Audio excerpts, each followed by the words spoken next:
results are not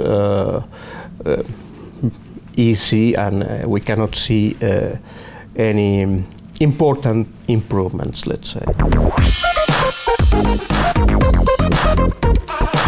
Could you give us an overview of the current situations and challenges that the EU and Eurozone is facing at the moment? Well, yes, the first consideration should be that the GDP growth in 2015 was 1.6%, much lower than expected. And there are positive and negative trends. Those positives are, of course, the oil price, commodity price, weaker euro, which are helping increasing the consumption, pushing exports, especially in weaker countries. Another situation is there was an investment increase due to M&A activity, high levels of M&A activity. Private equities are also helping, are also pushing. Fundraising is increasing, and that's important for innovation as well.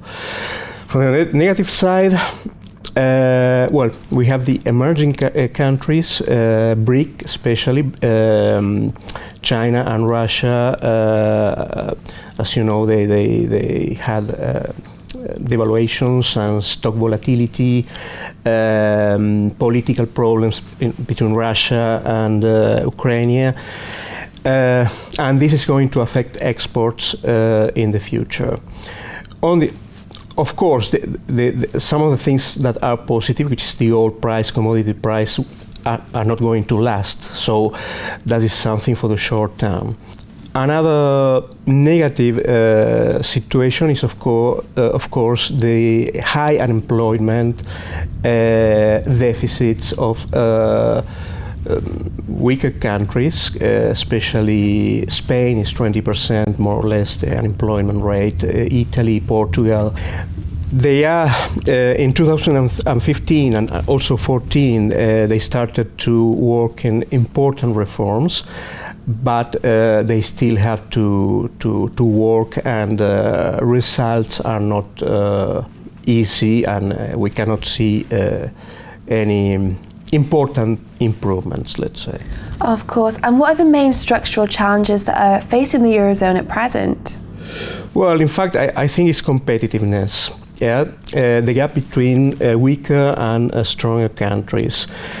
Some countries in the Eurozone are top 15 in terms of competitiveness, and there are others like Italy, which is top 43, Spain 33, France 22, Portugal. That gap is quite important, and I think it's the main structural problem we are facing. So you mentioned competitiveness, but what are the structural problems? How can they be dealt with, and what is the reason behind them? Well, I think there are two models and traditions in terms of economy. Northern countries were always much more flexible in terms of labor cost and adjustments. Yeah. When they needed to adjust salaries, what they did, one of the strategies was to increase interest rates. As a result, syndicates were forced to diminish salaries. Yes. On the other side, southern countries are much more rigid in terms of labor costs and other regulations.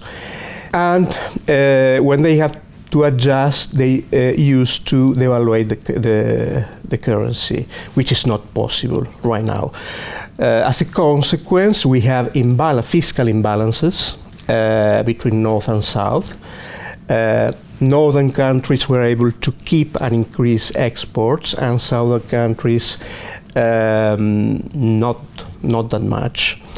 And that is causing the main structural problem. And something that is a massive concern for the Eurozone at present is the impact of a potential Brexit. So how big is this impact? Well, that is a very difficult question because it will depend.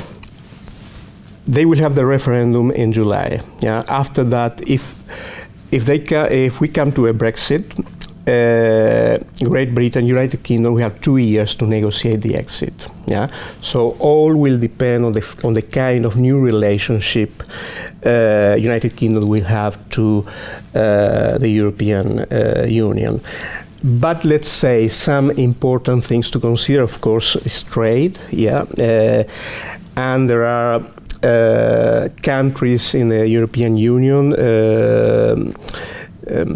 where the United Kingdom is very important, like the Netherlands, Poland, Germany.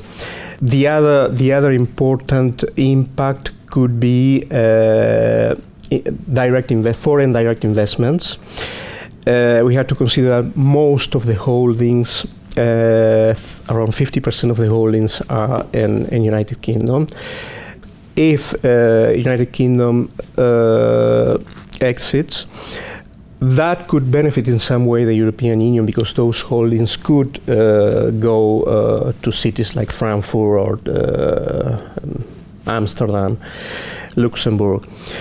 And United Kingdom was also used by foreign countries as a gateway to the European Union. Yeah. So if we have a break, that is not going to be that easy for foreign countries to be in United Kingdom. Yeah. So, but nevertheless, it will depend on the kind of contract and new relationship. Fantastic. Well, Fernando, thank you so much for coming in today and sharing your insights with us once again. Thank you very much. Well, that's all from us once again, but for all the latest Euroscopy updates and market moves, keep clicking back. Goodbye for now.